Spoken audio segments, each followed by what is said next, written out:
binalikan ko, idol, ang kanilang tahanan upang ma-interview ko kaagad ang kanilang ina ng tatlong magkakapatid. Okay, mate.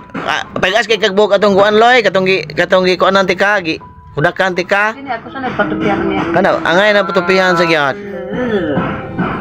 Dili mi siya gyud ka maugid mo tabi gawgad, mo na nagakuan niya. Ano?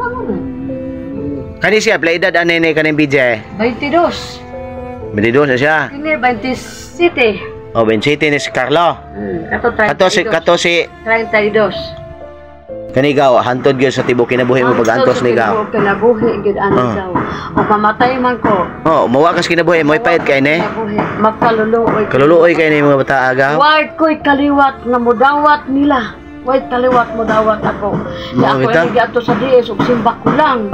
O matapos ang kinabuhi ang saom nako mga anak ningon man nga imo di man ni magilis ubot di gini magilisan oy asa ni magilis. Buot ra di magilis ha. Di na ni magilis oy ako ra gadag limpyo ni mga bataa.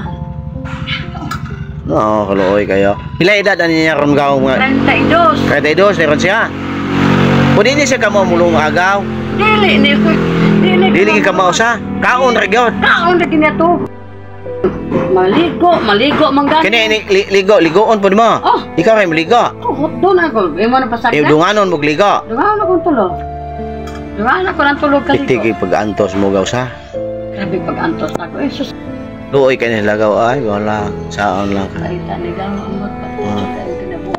Tadi ko kanang bantay din nila kadi na mo kabantay basta magako na sigda naman jud ko na tibok adlaw gyud kay lipong man ko di ko kita man nya mo daw mamita kog tao nga mo pagkaon nila din ha mo at nila din ha tag wala gaw ambot lang hinaw ko ambot lang ako anak nagabuwag